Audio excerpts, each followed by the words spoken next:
I can see my life as a series of nicely decorated apartments. Yeah. Stretching before me.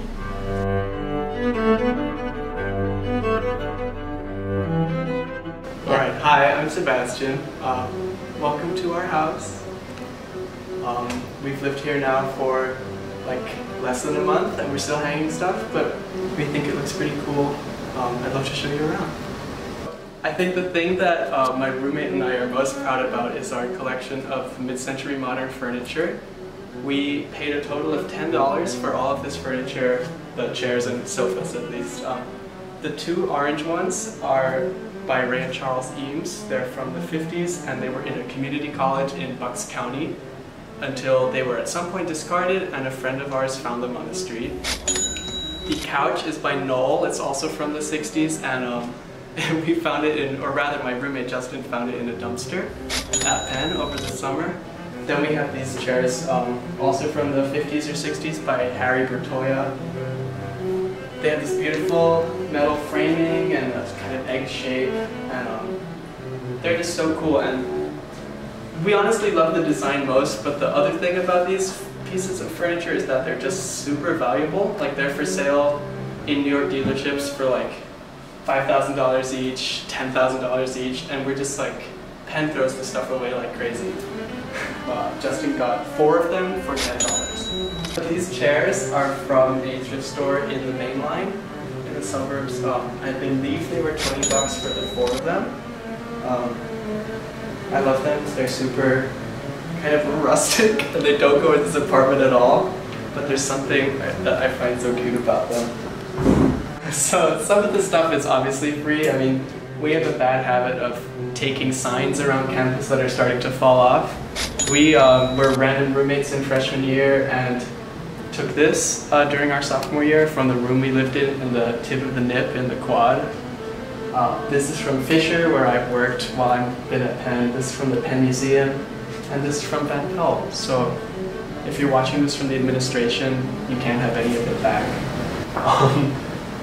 Some of these books I found on the sidewalk in West Philly. Some of them are from thrift stores or from friends who've donated them, and others I've bought. I mean, this is my tiny bottle of Campari. It's from an antique store in Wales. It was £1. Campari is my liqueur of choice. This is from Philly AIDS. This is from the Economy Shop in Oak Park, Illinois. I found this on the sidewalk in the Lower East Village. This was handmade for me by my godfather. This is a Japanese woodblock print from, I think, the 1920s. I got it at an antique market. Yeah.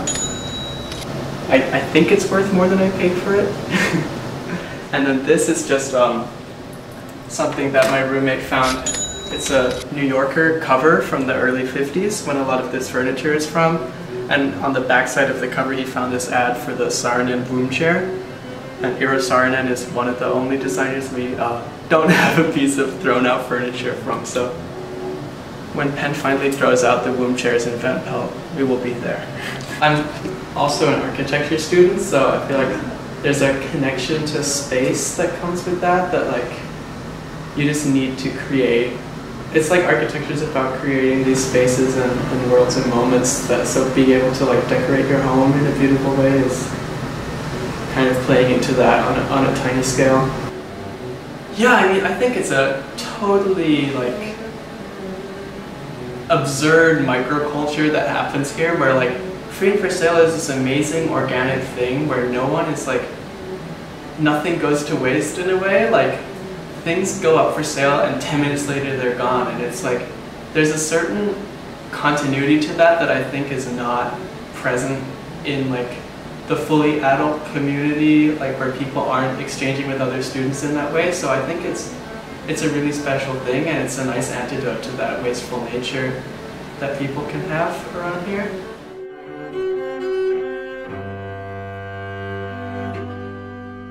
You can't be free